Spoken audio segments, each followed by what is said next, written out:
प्रेम और राही की शादी में जितने ड्रामे हो सकते थे उससे ज्यादा यहाँ पर किरदारों की अब एंट्री होने वाली है। जी हाँ, नए किरदारों की एंट्री कहानी में यानी कि अनु सीरियल के अंदर होने वाली है। कौन कौन नए किरदार कहानी में लेट लौटने वाले हैं, क्या पुराने किरदार भी कहानी में लौटने वाले हैं, क्या सारी बातों की चर्चा आज की इस वीडियो के अंदर करूंगा। सो हे गाइस, मैं हूं कार्तिक और उन सीरियल के आगे वाली कहानी में जहां पर अभी के दौरान कहानी दिखाई जा रही है, जो प्रोमो हमें दिखाया जा रहा है कि भैया अनुपमा की एक नई सहेली बनती दिखाई जाएगी। वो नई सहेली कोई और नहीं बल्कि प्रेम की माँ है। अब मेकर्स लोगों का कोई भरोसा नहीं है भैया, कहीं भी किसी भी शख्स की एंट्री करवा सकते हैं।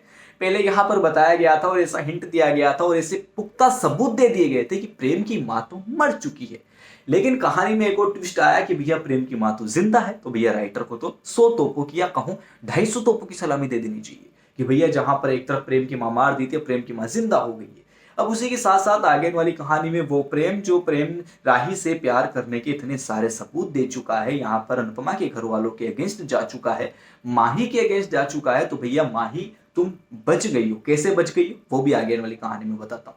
देखिए यहाँ पर प्रेम की दादी की एंट्री आपको दिखाई जाने वाली, उसी के साथ साथ प्रेम की पापा की एंट्री यानी कि पिताश्री की एंट्री आपको दिखाई जाने वाली, कि कोठारी साहब की एंट्री आपको दिखाई जाने वाली है। कोठारी साहब की वाइफ को तो आपने देख लिया और यही वाइफ आगे जाकर अनुपमा की एक खास सहेली बनते नजर आएगी और इसी सहेली की वजह से प्रेम का पता चलेगा।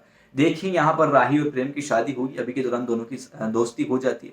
प्रेम को नहीं पता कि भैया उसकी माँ मंदिर आई है। जैसे प्रेम उसकी माँ को देखता है तो छिपने की कोशिश करता है ताकि वो अपनी माँ को यानी कि उसकी माँ जो है उसे देख ना सके और घर ना ले जा सके और अनुपमा के सामने वो सारा राज जो उसने अभी तक छिपा रखा था अपने परिवार वालों का वो ना आ सके।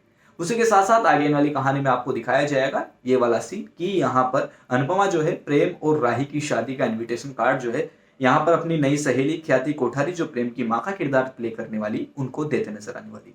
उस पर प्रेम नाम पढ़कर भैया दिमाग खराब हो जाता है यहाँ पर किसका, ख्याति जी का, यानी कि प्रेम की माँ का, कि ये मेरा बेटा प्रेम तो नहीं है। और वो उसे ढूंढने की कोशिश कर रही है तो सोचती है कि भैया ये कोशिश भी कर ली जाए, इस प्रेम का चेहरा भी देख लिया जाए। जैसे ही वो आती है देखती है और जैसे ही 7 फेरे चल रहे होते हैं, मंडप का माहौल चल रहा होता है, यहाँ पर रस्में रिवाज चल रहे होते हैं शादियों के, ग्रैंड शादी की जो माहौल चल रहा होता है, उसी बीच यहाँ पर प्रेम अपनी माँ को देखकर और माँ अपने बेटे को देखकर बौखला जाती है और गले लगा लेती है। इसी के दौरान यहाँ पर काफी सारी चीजें आपको ऐसी दिखाई जाएगी। सारे घर वाले शॉक्ड हो जाते हैं कि भैया, और खुद अनुपमा शॉक्ड हो जाती है कि ख्याति जी को प्रेम कैसे जानता है, प्रेम क्या यानी कि ख्याति जी प्रेम को कैसे जानती है। तो कहानी में फिर से एक नया ट्विस्ट आएगा। नया ट्विस्ट ये आएगा कि जैसे घर वालों को पता चलता है कि ये कोई और नहीं बल्कि कोठारी साहब की एकमात्र औलाद है प्रेम कोठारी। अब आगे आने वाली कहानी में फिर से नया ट्विस्ट आता है। यहाँ पर नया ट्विस्ट ये आता है कि अनुपमा जो है यानी कि सारे घर वाले जो अनुपमा के खुद के घर वाले वो सारे अनुपमा के अगेंस्ट हो जाते हैं। कहते नजर आएंगे कि भैया हमने तो कहा था इसके पुराने राज के ऊपर से पर्दा हटाओ, इसके घर वालों के ऊपर से पर्दा हटाओ, इसने तो इतने सारे झूठ बोल रखे हैं, आगे आने वाले टाइम पे कितने कितने झूठ बोलेगा और क्या क्या झूठ बोल रखे होंगे पता नहीं। इसने तो कहा था मेरा कोई परिवार नहीं, इसका तो उल्टा परिवार, इसकी तो माँ जिंदा है। ऐसा क्या बात हो गई, जो बेटा अपनी माँ से रिश्ता नहीं रख सकता वो तुम्हारी बेटी से क्या रिश्ता रखेगा। ऐसे ऐसे अफवाहें, ऐसे ऐसे ताने अनुपमा को दिए जाते हैं। अब भैया कोठारी साहब का पूरा परिवार अनुपमा के घर पर शादी के मंडप पर कहता नजर आएगा कि हम ये शादी नहीं करने वाले हैं, हम ऐसी बहू को नहीं चाहते जो हमारे घर में नौकरानी बनकर रहे। हमें चाहिए एक रईस खानदान की औलाद, हमें चाहिए एक अमीर परिवार की लड़की जो हमारे स्टैंडर्ड को मैच करती हो।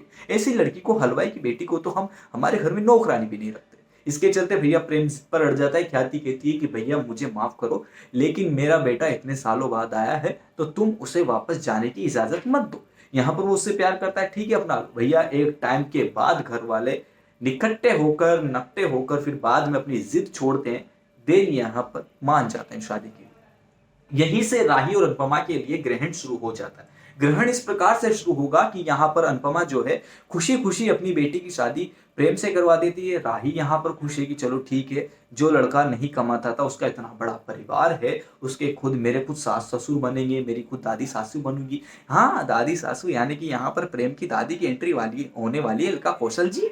अलका कौशल जी जो इतने सारे सीरियलों में दादी का किरदार प्ले करती नजर आई, इस किरदार में यानी कि इस कहानी में वो नेगेटिव किरदार प्ले करती नजर आएगी। अब यह शादी के बाद यहाँ पर बेटी का जो है ससुराल में जाना बनता है, तो जैसे ही वो प्रेम की घर पर जाएगी तो उसकी यहाँ पर स्वागत सत्कार किया जाता है, अच्छे से 1-2 दिन अच्छे से रखा जाता है।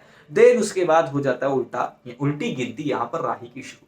अब राही की उल्टी गिनती कैसे शुरू होती, यहाँ पर राही को नौकरानी की तरह ट्रीट करना शुरू कर दिया जाता है, हर बात पर ताना दिया जाता है, उसकी गरीबाई पर ताना दिया जाता है, पैसों के मामलों पर ताना दिया जाता है। प्रेम एक आधा बार उसको सपोर्ट भी करता है, लेकिन एक टाइम तो ऐसा आता है कि प्रेम खुद यहाँ पर हाथ खड़े कर लेता है कि भैया मैं अब राही का सपोर्ट नहीं करूंगा, मैं अपने परिवार के अगेंस्ट नहीं जाऊंगा। तो भैया वो बेटा जो अपने परिवार को छोड़ चुका था, अब भैया वही बेटा यहाँ पर अपने परिवार की माला जपना शुरू कर देता है। तो भैया राही यहाँ पर अनुपमा को एक दो बार हिंट देती है, लेकिन अनुपमा यहाँ पर उसको समझाती है। धीरे धीरे वो अनुपमा को बातें बताना बंद कर देगी, जिसके चलते वो अंदर अंदर घुटती रहेगी। अब मेकर्स लोगों के द्वारा कहा जा रहा है कि ऐसे टाइम के मोमेंट पर जब अनुपमा को कुछ चीजें नहीं पता चलती, उसकी यहाँ पर ताना मारा जा रहा है गरिबाई के ऊपर और नौकरानी की तरह ट्रीट किया जा रहा है, तब यहाँ पर अनुज की एंट्री हम करवाने की सोच रहे हैं। अब भैया सोच क्या रहे हो, अनुज की एंट्री करवा दो, क्योंकि अनुज की एंट्री करवाओगे तो कहानी में और भी ज्यादा मजा आएगा। तो भैया मैं तो पर्सनली चाहता हूं कि अनुज की एंट्री हो, आप चाहते या नहीं चाहते कमेंट बॉक्स में लिखकर जरूर बताएगा। वीडियो अच्छी लगी होगी लाइक करें, जाकर चैनल को सब्सक्राइब करें।